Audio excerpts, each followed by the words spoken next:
to avancer na Nzambe. Alléluia. Alléluia. Tozana kati tozaki jeudi passé. Non. Gloire à Dieu. Azaki te. Bon, que Dieu soit loué. Tozo kota toujours to bana place au soukira. Que Dieu soit loué. Parce que toliaki to kota suna muzingo na prière. Thème na biso ezali alliance. Totangaki na Exode 34 à partir du 12e verset. Et je dis parce que la alliance ezali union contractée par engagement mutuel. C'est-à-dire un échange d'actes, de sentiments. Un sentiment que ce soit en positif ou négatif. Alliance c'est pacte avec Dieu ou une divinité. Et donc ça la pacte na Nzambe comme créateur. Donc ça la pacte divinité bataille sur Nzambe o ya mukili oyo. Satan a démon na bato ya mukili oyo. Bataille sur pacte na alliance, ils allaient pacte faite avec un homme ou une femme. Alliance, ils allaient action d'aller s'allier à quelqu'un ou à quelque chose. Est-ce que tu saisis? Alliance. Parce que bataille sacrifice alliance ezo salema na lolenge ebele. Toyekoloba balobaki na biso la fois dernière lolenge nini ezo salema bato basala alliance. Parce que lelo mingi bazoyeba te ke alliance ezo salema mais bazoyeba te ke tofoma faire une alliance. Donc nous avons l'alliance par serment. Qui la fois dernière. Donc alliance par serment, c'est-à-dire na vraiment kosongolo. Donc ça lui vena mutu e kangisi bino bokomi boboko na nzela vewana. To na nzela serment wana. Bataille c'est alliance ko salema na acte. Oko poser acte moko boye e kangiyo. Et tie en contact na monde songolo to na mutu songolo pour na acte aussi proposé. Bataille c'est que ça l'appelle alliance par la parole. Na bataille c'est que maloba ezaka na mbuya. Na maloba pe to ko sala alliance. Bataille c'est que ça l'appelle alliance na symbole. Les batailles c'est que na mukilo to zo mona peut-être anon. To bataille c'est qui biso to ko sala l'appelle alliance na nzela makila. Le sang. Bataille c'est que ça s'appelle alliance dans la cérémonie. Bayebi ça il se peut que ça alliance de le baki à part dans banzela peut même rapport sexuel les autres salima. Surtout en dehors du mariage. Bataille c'est qui biso le temps de l'alliance parce que tu développer aussi. Total ici na nous ba lenge nini. Donc batu mutu akosala alliance. Bataille ça qui biso peut dire alliance et cause à combien de temps. Bataille ça qui biso te dire alliance ça dépend de l'engagement ya bato basali alliance. Donc selon la décision besoin qui les deux parties, selon eloko bo conclusa qui, selon serment bo sala qui, selon promesse bo boye ko lakana, selon ba obligation o bo sangana ko bomisa ko signer alliance wana to bondi alliance wana. Donc la durée de l'alliance dépend, il y a encore la bateau basali alliance. Bataille c'est qu'il y a qui alliance ils ont un avantage ou ils ont un désavantage. On nous a dit que oui, de part et d'autre, avantage et zali, désavantage et zali.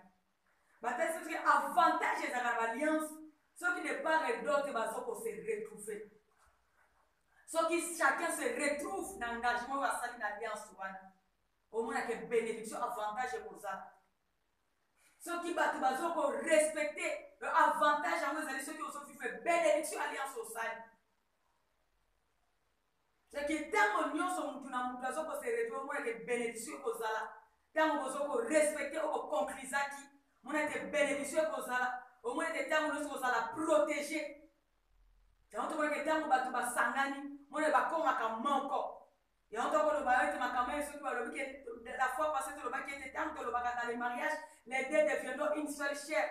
Exact que chair n'a peut-être aux hommes n'a pas tout aimé. Tant que vous sangana, vous commis moko dans les rapports sexuels. Et en tout monde à chaque moment, avantage les allaient inconvénients les allaient. Bah on va pas l'année officielle, il y a la bénédiction. Mais bah on va se vivre dans des zones, il y a la malédiction qui entre. Avantage de part et d'autre l'alliance au ça.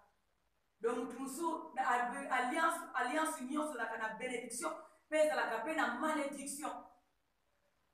Donc dans chaque alliance votre façon c'est sûr que vous avez ici comme vous se protéger. Nous avons parti na yo à se protéger parce que vous commis manko, vous commis kamoko. Donc avantage de l'alliance voilà. Vous se soutenir parce que vous avez alliance vous commis manko ne te le pas qui était moi si on aligné mon banner pour le meilleur pour le pire. Il y a encore des gens qui divorcent, on l'a dit bien. Et ça qu'il faut alliance. Tout le monde a évité l'alliance il y a salaki.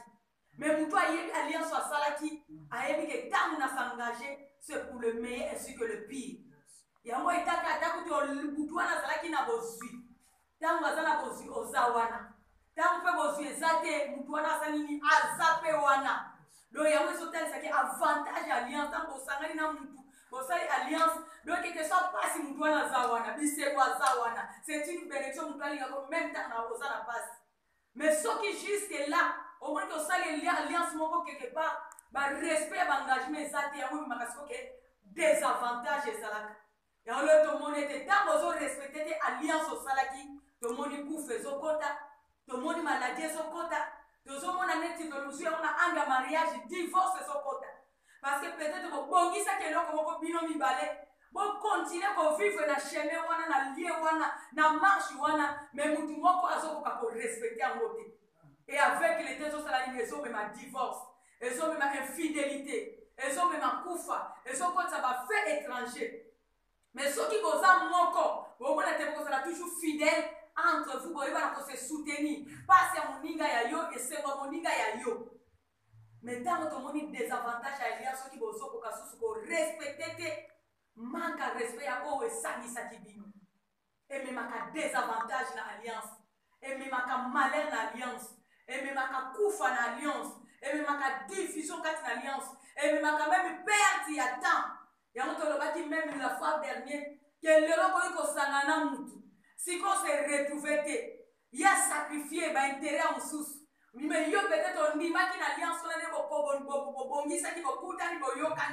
mais avec le temps mutu a trahi alors mutu a kosala ni a perdre mutu a perdre même na tana yo comme ko regretter ceux qui bandata wana na sala keloko mususu ou ceux qui bandata wana s'engage kana mutu mususu o ba ceux qui bandata wana s'engage kana eloko mususu mais l'interpréter n'a évolué. Mais je me suis engagé ou je me suis lié dans cette alliance dans mon tout moko songolo na likamoko songolo mais et produit et l'autre te faire perdre nata. Donc bataille ce que dans l'alliance, ceux qui respectent l'alliance exacte même un désavantage. Tu vas pas perdre battant, tu vas pas bungisa même ébélé. Et comme même à dispute quand tu n'as pas querelle parce que vous respecter au dimaki qu'on conclure entre vous. Bataille si biso susu qui fait une alliance. Bataille si qui biso mutu à cause de l'alliance. Bataille si même Nzambe azo sala alliance. Alléluia. Bataille si même mutu pe à cause de sala alliance. Bataille si même démon bazo sala pe alliance. Bataille si que même mutu o azali homme charnel na démon azo sala alliance. Parce que l'ennemi peut opérer, même il ne peut pas détruire l'église. À côté d'un homme spirituel. Il faut ça l'alliance d'un homme charnel. Pour accès à côté. Et en tout cas, on était là. L'alliance est ça les maquets. Même dans ma botte, on était moutou pour opérer, il faut moutou pour accès à azal. De fois, ça la moko na moutou pour songolo pour avoir accès à côté à la libota. Et on va dire que même les démons, à cause de l'alliance, un homme charnel, à cause de l'alliance, méchant.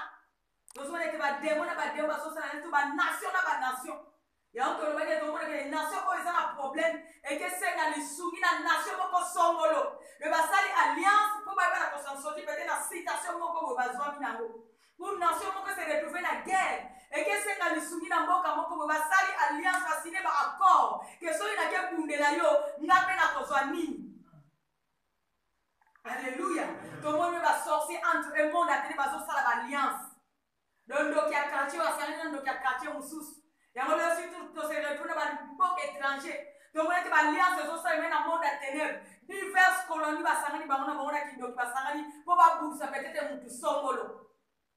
Leo tomoni même kati na église tomoni même ekomi confusion quand moko boye baserviteur de Dieu soi-disant des serviteurs parce que moi je l'appelle le serviteur de Dieu charnel parce que si vous avez l'esprit de Dieu bokosala alliance mpo bokombattre mutu mosusu azali elongo na bino.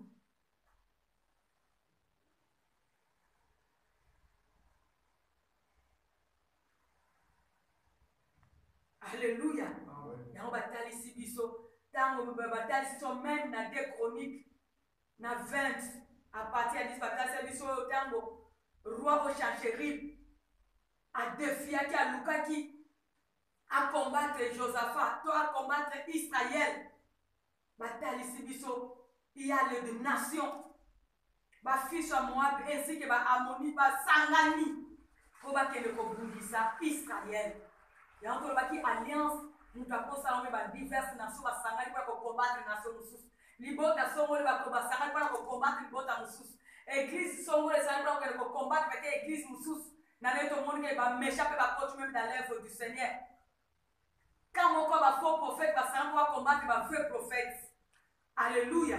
donc baalliance ekosalema na diverses formes mutu ka bakosala yango nzambe badémon baméchant ainsi que puissance atene eski na banation bakosala baalliance batalisi biso bit ya baalliance wana ezosalema pourquoi ezala na monde physique ezala na monde spirituel. batalisi biso baalliance ezosalema à des fois pour construire le bato bazosangana bazosala force mpo baconstruire yango lelo tomoni lelo tokoki koloba te mwasi na mobali aole lelo kitela bakosattache les deux deviendaient une seule chair baseconstruire mpo basala nini foyer lobi bacompli maloba na nzambe maloba na nzambe esala nini ekokisama ntango mpe basangani na nzela na bango bakosala bakosunga mpe même d'autres famille à côté mwasi mobali ou les deux familles ou bana mais lelo tozomona baalliance mosu ekosalema mpona kodétruire. Alléluia. Baalliance mosu ezosalema mpona uniquement mpona kodétruire donc mboka moko boye esangani basali force mpo bakende kokombattre mboka moko boye mpo badétruire groupe moko to association moko bakosangana objectif na bango bakende kodétruire bisika moko bamoni avancement ezali donc bango alliance na bango basala eza te mpona kotombe mpona kodétruire mais bato mosusu bazosala baalliance basala ni mpo bakende kotonga. Alléluia. bamisusu basali baalliance basala ni mpona koaide basusu yango tomoni lelo mpe tozomona pete tomoni bacaritas bassociation mosusu ezosalema basangani basali effort pour aider les autres mais au contraire mingi tomoni kaka bassociation wana mosusu basali bassociation na mission ekosala nini ya kodétruire mpe ya kodépouille basusu. Alléluia. donc fo mutu na motu ayeba biti nini azosala alliance. il y a des autres qui fait l'alliance pour construire et d'autres qui fait l'alliance pour détruire. Et d'autres font les alliances pour aider les autres. Et d'autres font les alliances pour régler les relations entre Dieu et ce créature sur la terre. Alléluia. Et en tout le monde, il est là, nous avons dit que basali na yo ati abapel. Abengi bango. Na nzela na bango libota na nzambe salini bakutani pe na nzambe. Alléluia.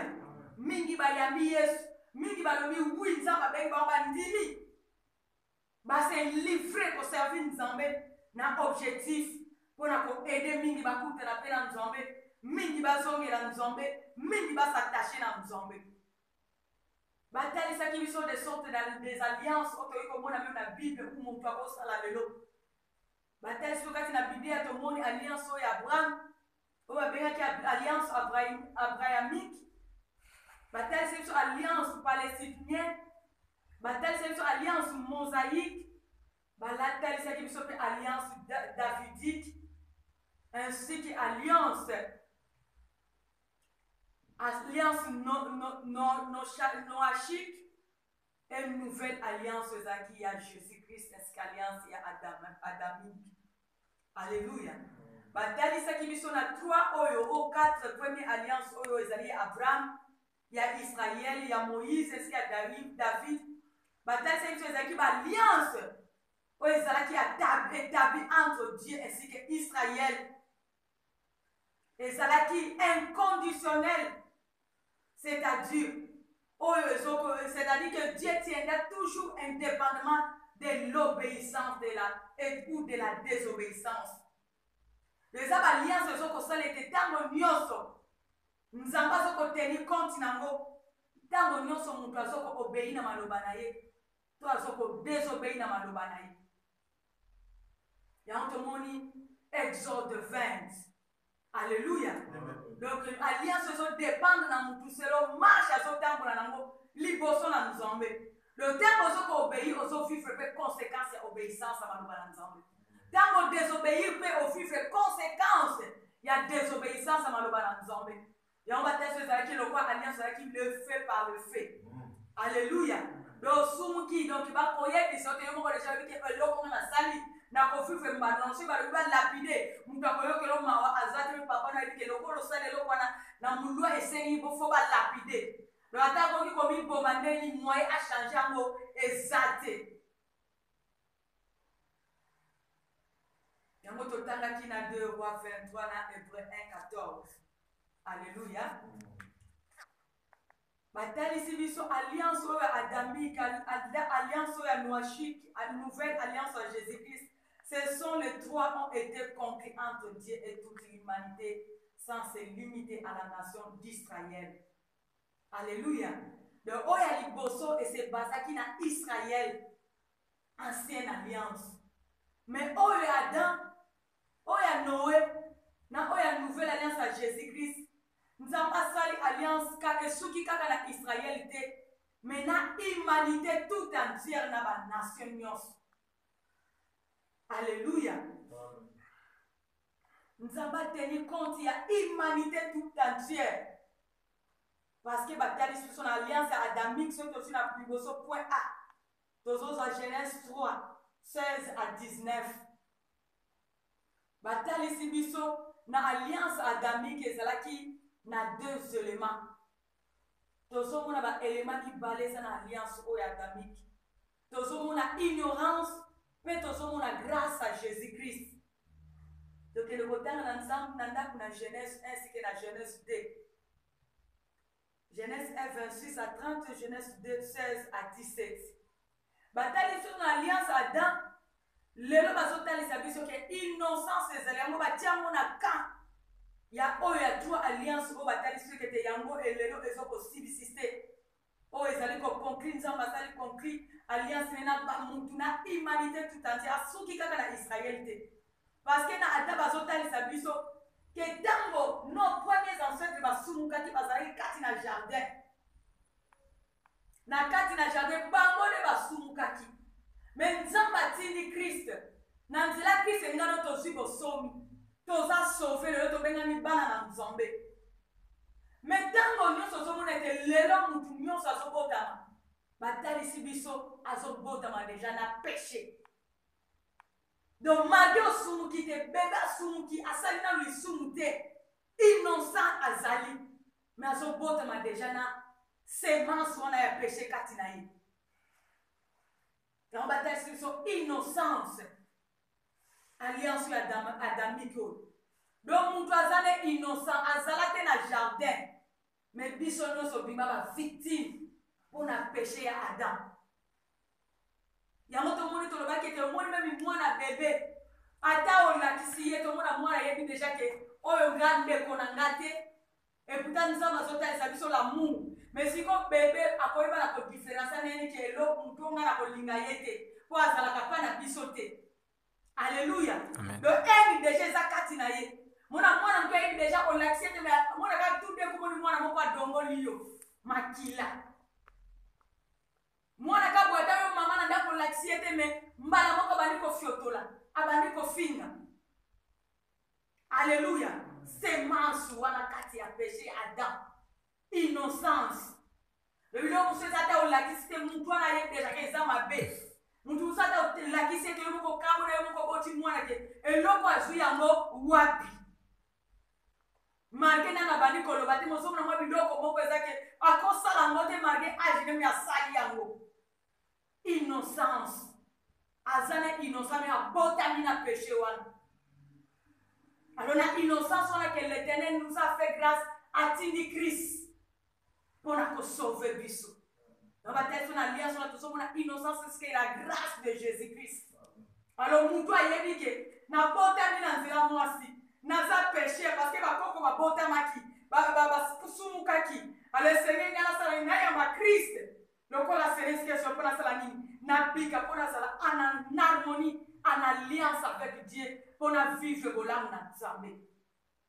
Donc va sauter ce que Nzambe a sali biso grâce à alliance adamique et ça alliance est possible c'est tim kola lelo. Oui okolo ba ke oui mutinyo sa za mosumuki. Oui metia la grâce Christ akufaki pour na kobiki sangai na yo. Alors qu'on lukate péché wana konza ezwa vie o demere nango mais sala ngolu wana Nzambe sala yo akoya ba Christ luko ya koya ma Yesu luko mo kontre bix mo bix sa vie na yo fait que on compte na bomoko wana ya Nzambe pour bukola suka na to sala nini to bika au travers l'alliance du sang de Jésus-Christ.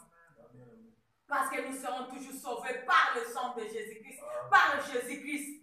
Mais si on le dit que nous sommes portés dans ce péché, oui, mais nous sommes innocents. Il y a un petit peu Christ. En fait, nous avons dit que la carte na nature on a péché, mais nous vivons au travers de Jésus-Christ. En fait, que nous avons une alliance avec Dieu. En fait, que nous bika le lobby na finalement.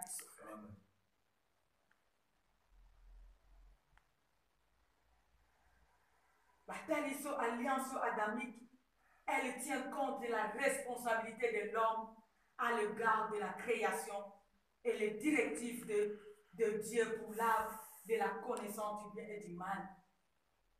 Donc, toujours dans Genèse 3:15. Nous avons que l'alliance adamique, quand nous sommes interpellés sans sa responsabilité à Moutou. Mutu atika la kaka teke no mutu nyonso na botami na nani mutu nyonso bitsa balibaki mutu nyonso abotami na nzela mwasi abotami aza musumuki mais Nzambe aza na besoin ya responsabilité ya mutu te atinda ki Christ akufa mpona biso siko nous devons exercer koyeba ke mutu moko boya akufaki mpona biso yango batali biso même na jardin Nzambe atie ba arbre nyonso mais ayebisi na dan ke oyo bosala nini bosimba te.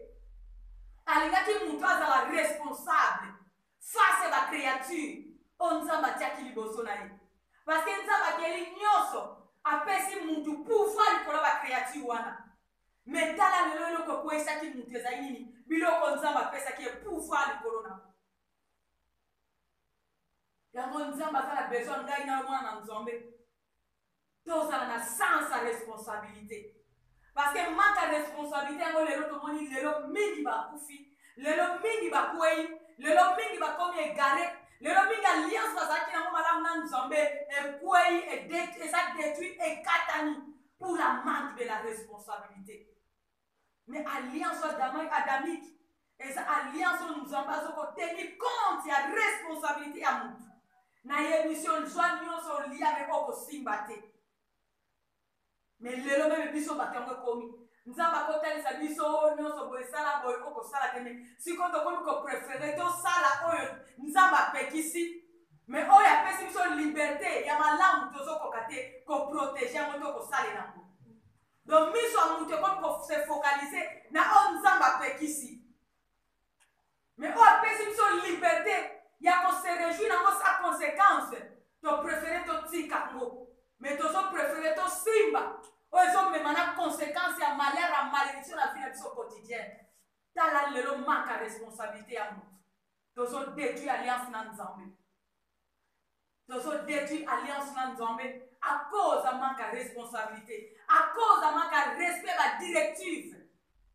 Les hommes Nzambe ont fait sa directive, mais ils ont respecté. lelo nzambe azopesa na ye lolenge nini tokotambola me toboyi kotambola parce que toza juske na bairresponsable me na alliance oso tolingi tobika bolamu na kriste ngolu ya kriste nga na yo wi tozobotama bapesher me grâce o nzambe asali biso akoyeba kriste ya korecevoir kriste nzambe aza na bosenga sans sa responsabilité pour te garder cette alliance sans sa responsabilité devant ma créature est-ce que ma directive nzambe azopesa biso dans notre vie quotidienne pour protéger notre alliance avec Dieu parce que ce qui nga na yo tokozala baresponsable te tokozwa compte te ya oyo nzambe badirective azopesa biso tozoexerce sans sa responsabilité na biso te olinga te oli alliance oyo tosali na nzambe ememela biso bénédiction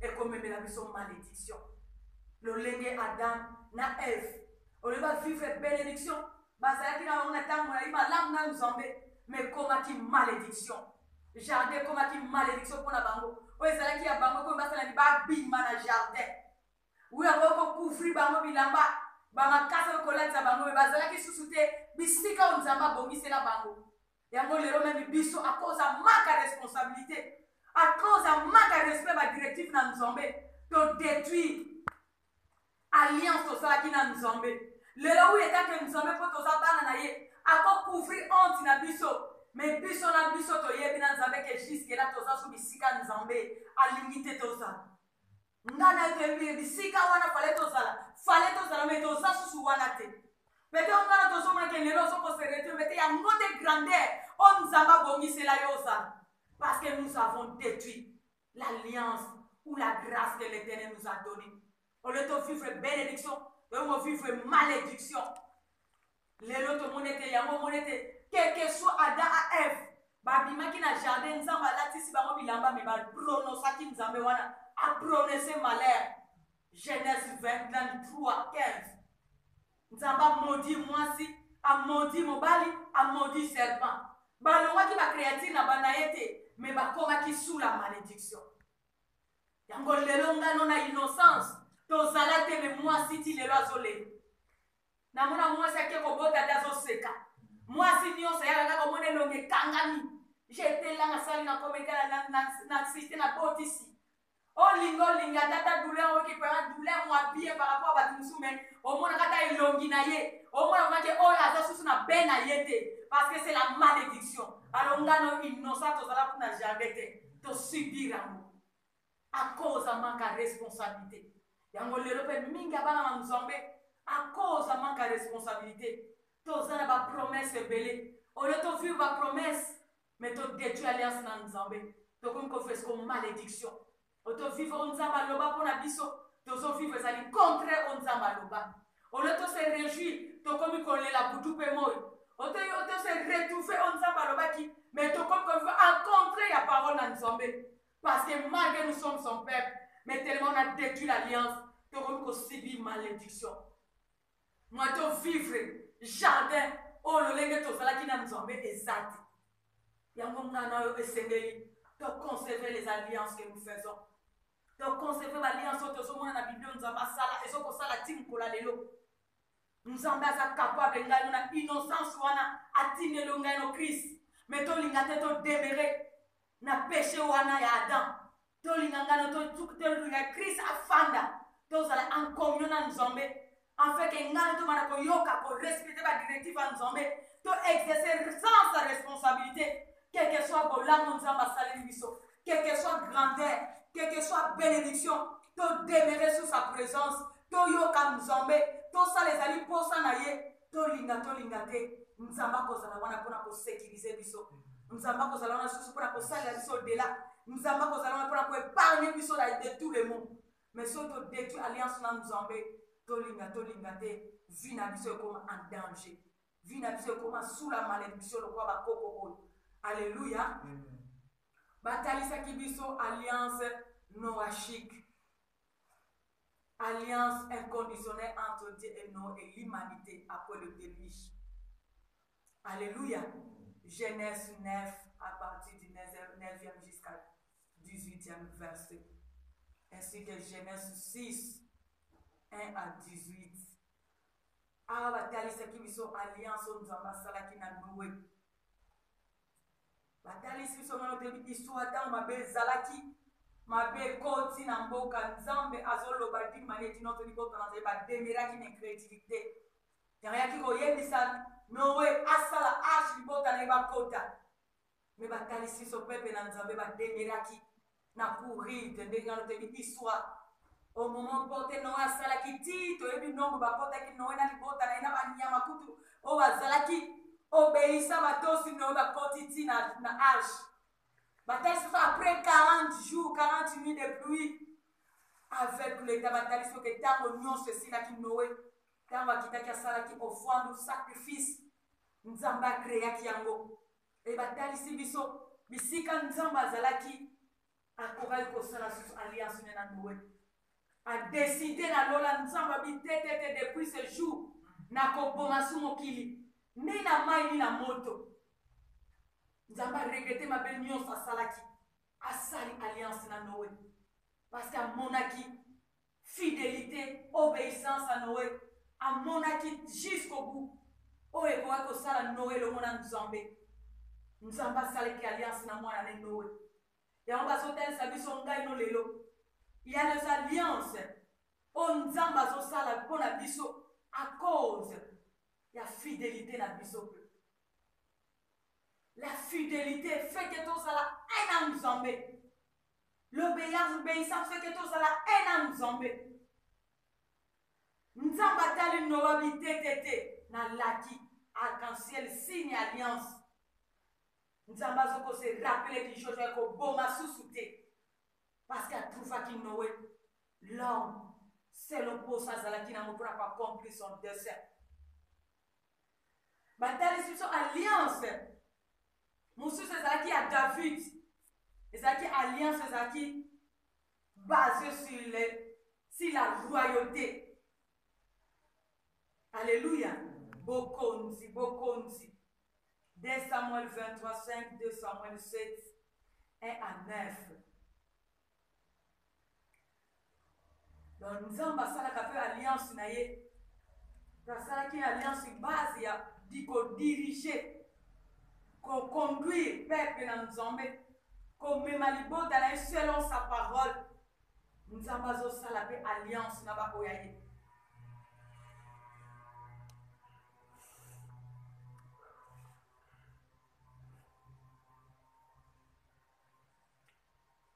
Oyo nakoki kozonga na alliance ya Noé totalisi ete na alliance ya Noé nzambe alakaki promesse. Promesse wana ete ya sini wana asalaki accentuer ya koboma susu te. Yango tolobaki ete mutu nyonso oyo azoko obéi na nzambe azosala alliance na nzambe, que tu le veuilles ou pas, tu verras toujours les promesses de Dieu se réaliser dans ta vie. Quel que soit le vent et le marin, quel que soit ma défi kotelema na vie na yo, quel que soit ma circonstance kolekisa na vie na yo, mais soki ozogarde alliance osali na nzambe, soki ozodemere fidèle pai na nzambe, ozokobei na oyo nzambe azosala na kosenga na kosala, olinga te olinga te oyo nzambe alaki sukasuka kokokisa, oyo nzambe apromettre sukasuka koréalize, oyo nzambe abomiseli yo quel que soit bavent, quel que soit bamarin accomplir cela. Et en tout cas, Noé, tellement il était fidèle à respecter Nzamba Alobaki naye, à respecter la directive Nzamba Pesaki, à demeurer fidèle dans tous les temps que ce soit vague. À yoki mkamesani peut-être à la camarade naye, à la voisine mais va discipliner à la bisika moko, ou à l'autre qui même n'a d'autres mais va imposer bisika wana. Bataille jusqu'au bout. Nzamba ekokokisa ya Alobaki ponaye. Nzamba saline alliance. Nzamba laki yete. Ngai na yo pe mwana na nzambe. Soki kaka ngana to ko demeurer fidèle. Soki to ko demeurer intègre. Soki to ko respecter ma directive. Soki to toujours ko sala o ezali posa nzambe. Tolinga te na nzela na ngai na yo. Mingi ba kozala sauver. To ko vivre bilaka na nzambe ko kokisa na bomo na biso. Quel que soit ma défi, quel que soit ma cause la souka na yo. Parce que dans les bateaux, les gens n'ont pas autant, on va tuer là qui va sécher. Mais Batouana va monana ke tim kolanelo. Mais Noé azala a existé après Délige. Yango lelonga ino to sali alliance na Nzambe. Demeure fidèle dans ton alliance. Moula e beta, mabanga e kita. Mais yo sala ezali po sala na Nzambe. Demeurer dans la présence de Dieu.